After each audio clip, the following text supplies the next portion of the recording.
In this video, let's talk about bad body language and how to handle it as a parent or a coach of a young athlete. All right, so if you're new here, I'm Dan Blewett. I'm a former pro baseball player. I also own my own baseball and softball academy. We did strength training. We had our own travel teams for baseball and softball. I was the head coach of multiple teams and roving around, running the organization, all that sort of stuff. So I've had a lot of run-ins with kids with bad body language. We see it at all levels. It gets more subtle as they get older. But I think a lot of parents sometimes get exasperated, like my son or my daughter.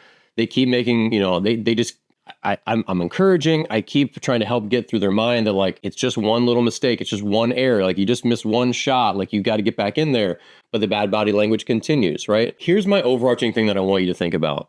With all these different sports skills, they take years to really improve on, right? You might get the basics of, your shot in basketball or kicking with your opposite foot in soccer, your swing in baseball, whatever it is. You might get the basics of the mechanics down, but we all know that it takes many, many years to really hone them to where, you can make a varsity team or you can play in college or you have a pro level, mechanics of whatever your sport is. It takes a long time. And I think a lot of times we're patient with those physical skills because we understand that they're slowly developing. We can see the difference between older kids and younger kids. But sometimes I think some of these mental skills don't fall in the same bucket and that parents and coaches think we can just like correct them once and that the bad body language and the frustration and like the showing emotion, negative emotion on the field, it should just be corrected because we've talked about it. And so I think really the biggest thing to remember is every kid on your team is going to come from a different place. So ask yourself, when this player on my team makes a mistake, where is that really high level of frustration? Like the frustration just comes pouring out and you see it in their body language. Where does that come from? And a lot of times we don't know. Maybe it's just they have such, like imposter syndrome and they're like, oh, fine, every time I make a mistake, people see me for who I really am, a loser, right? Maybe that's their internal monologue. Maybe their parents put so much pressure on them at home to be perfect, or they just naturally put so much pressure on themselves to be perfect that any mistake breaks this identity of theirs of being like a worthy person, right? Sometimes these things can come from really deep-seated, like kind of dark places. And look, you're not going to be a psychologist to these kids, but I think having some idea of where it comes from can really help you get to the bottom of it. And so sometimes this comes from just in the form of like checking in with kids as practice starts and setting the tone. So like, hey, we know a couple kids on our team consistently have bad body language. They show their frustration on the field, whatever it is. At the beginning of practice, I'm going to make sure I set the tone and say like, look, we're here to work hard. Here's what we're going to do today. Here's our drill stations. Here what we're going to accomplish. But remember, I don't expect you to be perfect. You don't need to be perfect. We just need to try our best. We're going to learn from mistakes today and we're going to get better, right? If you learn from mistakes and you keep getting back in there, we're going to win a lot of games. We're going to do well. You're going to develop and become the athlete that you want to be. And when you set that tone, then kids can say, okay, every day I hear from coach, every day I hear from mom and dad that all I have to do is try my best. And if I keep working, then I'm doing a good job. When you can continue to reiterate that stuff, just show up, have a good attitude, do your best, and we'll be happy.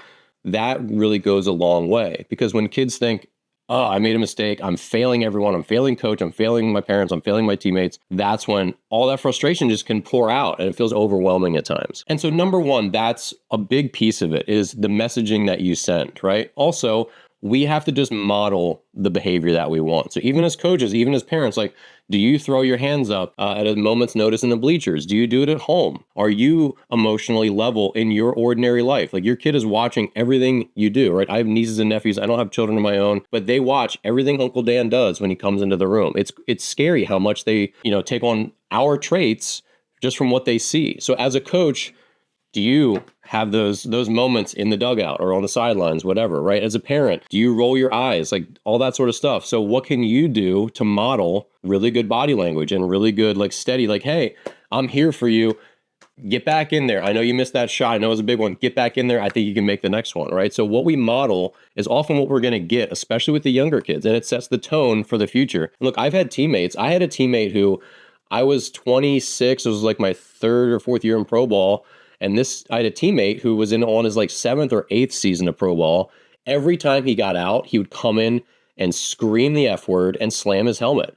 And it was not normal at that level. It was just like, what is this dude doing? But really like, what happened to him as a little kid where that's something he carries still 20 years into baseball? You know what I mean? Where he can't accept, even when he gets out, even though he's been getting out literally 300 times a season for the last 7 seasons. It's crazy. So a lot of this stuff really happens young, and it can stay with us, right? I had a teammate who would literally, he told me he would go take batting practice with his father, who was a scout, and if he didn't swing up to his father's liking, he just got berated, and they had fist fights multiple times on the field over the quality of his batting practice. So yeah, that's not you, and that's not what's going on with the kids on your team or your son or daughter.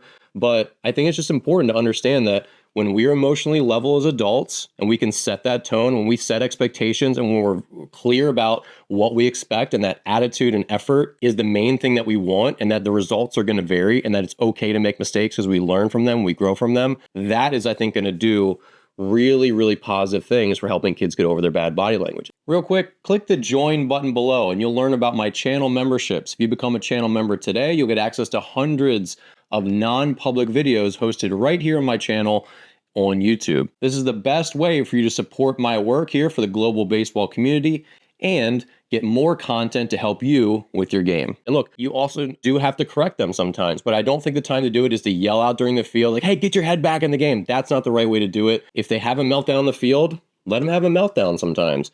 And then when they come in to the sidelines, whatever it is, to the dugout, like, hey, we've talked about this. You're the person we want out there at shortstop. You're the person we want taking that shot. You're going to miss that shot sometimes. That's okay, but we need you for the next play when you make that mistake. We need you to continue to work hard for our team.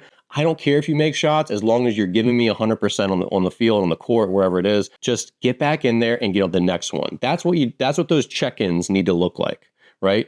Don't single them out on the field. Don't embarrass them. Don't do any of that stuff. Don't be negative about it.